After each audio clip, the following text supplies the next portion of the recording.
Hello friends, welcome back to my channel. I hope you all are doing great. So in this video we will study question number 3, fifth part of exercise 3.3 from chapter 3 of class 10th NCERT. So question is, form the pair of linear equations for the following problems and find their solution by substitution method. तो आपको first of all linear equation form करनी है and then उनका solution find out करना है, means variable की value निकालनी है by substitution method. So fifth part is a fraction becomes 9 upon 11. अब first thing first, what do you mean by fraction? Fraction क्या होता है? फ्रैक्शन क्या होता है? जिसे हम न्यूमरेटर अपॉन डिनोमिनेटर की फॉर्म में लिखते हैं.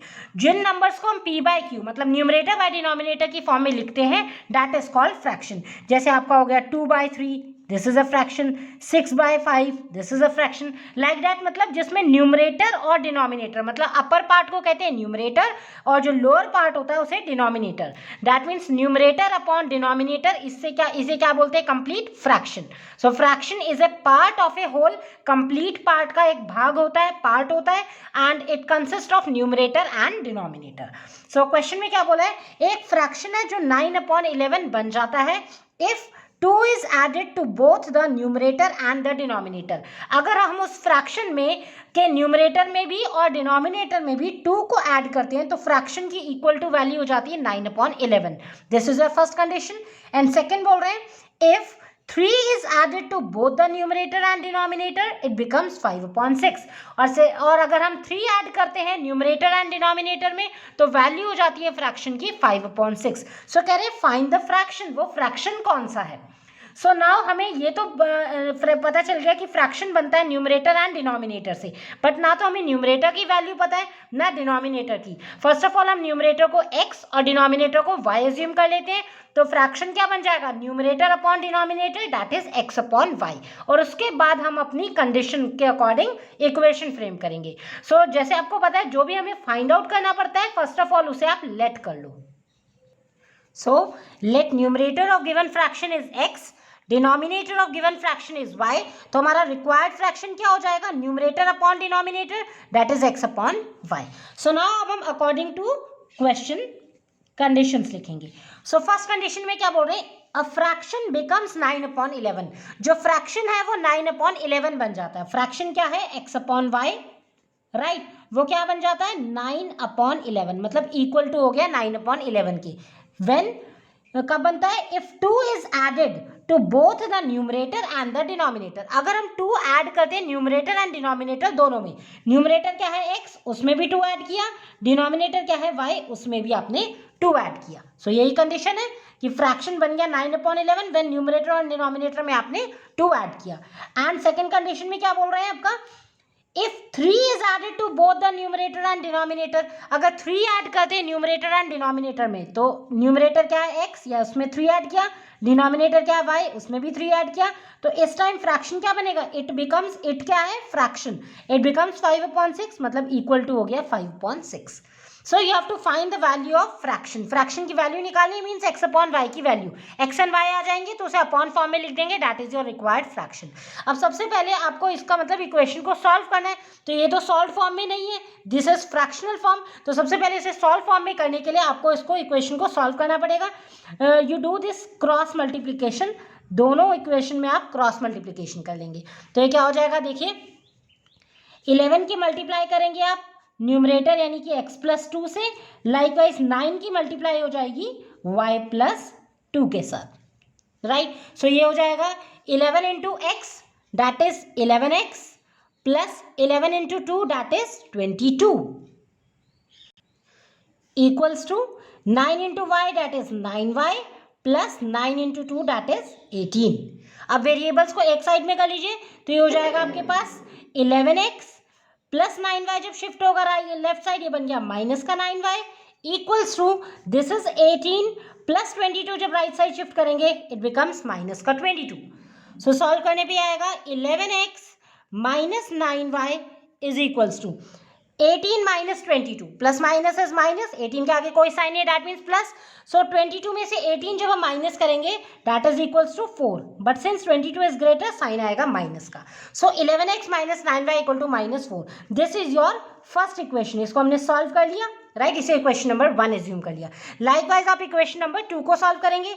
सो ये हो जाएगा 6 की मल्टीप्लाई करेंगे numerator that is x plus 3 equals to 5 की मल्टीप्लाई करेंगे this side that is y plus 3 के साथ। अब दोनों के साथ मल्टीप्लाई कर दो, जो ब्रैकेट के बाहर है term 6 into x become 6x plus 6 into 3 that is 18, 5 into y 5y plus 5 into 3 that is 15। So implies next step, variables को एक साइड करो, 6x प्लस 5y को जब आप लेफ्ट साइड शिफ्ट करोगे इट बिकम्स माइनस का 5y and here it is 15 plus 18 को जब आपने राइट साइड शिफ्ट किया इट बिकम्स माइनस का 18।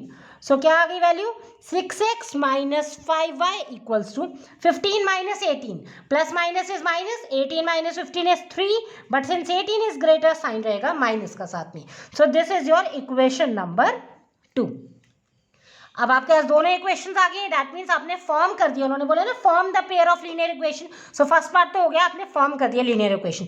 Now you have to solve this equation with the help of substitution method. और आपको पता है सब्स्टिट्यूशन मेथड में से इन दोनों इक्वेशन में से किसी एक इक्वेशन से वेरिएबल की वैल्यू निकाल के उसको दूसरे वेरिएबल की टर्म्स में लिख के और अदर इक्वेशन में सब्स्टिट्यूट करेंगे। सो यहाँ पे आप ऑब्जर्व कर रहे हैं दोनों इक्वेशन में जो कोफिशिएंट्स हैं वो काफी नंबर्स हैं, तो यहाँ पे आप किसी भी इक्वेशन से ले सकते हैं। सो लेट्स से हम फ्रॉम इक्वेशन नंबर 1 से x की वैल्यू फाइंड आउट करते हैं। So from equation number 1 we have, equation 1 क्या है, 11x minus 9y equals to minus का 4। सो हमने x के टर्म्स में लिखना है तो 11x को लेफ्ट हैंड साइड में छोड़ दिया, माइनस 9y जब आपका राइट हैंड साइड में ट्रांसफर होगा इट बिकम्स पॉजिटिव का 9y और minus 4 as it is. Okay, so यहाँ से आपने x की वैल्यू निकाल ली, तो क्योंकि ये मल्टीप्लाई में 11 अदर साइड में जाके डिवाइड फॉर्म में हो जाएगा, तो x की वैल्यू आ गई 9y माइनस 4 अपॉन 11। राइट, अब आपने एक वेरिएबल को दूसरे टर्म में लिख दिया, सो इसको एज्यूम कर लिया इक्वेशन नंबर 3। अब हम क्या करेंगे, सब्स्टिट्यूट करेंगे ये जो वैल्यू ऑफ x है where in equation number 2, because 1 को हम ऑलरेडी यूज कर चुके हैं वेरिएबल की वैल्यू फाइंड आउट करने के लिए। राइट,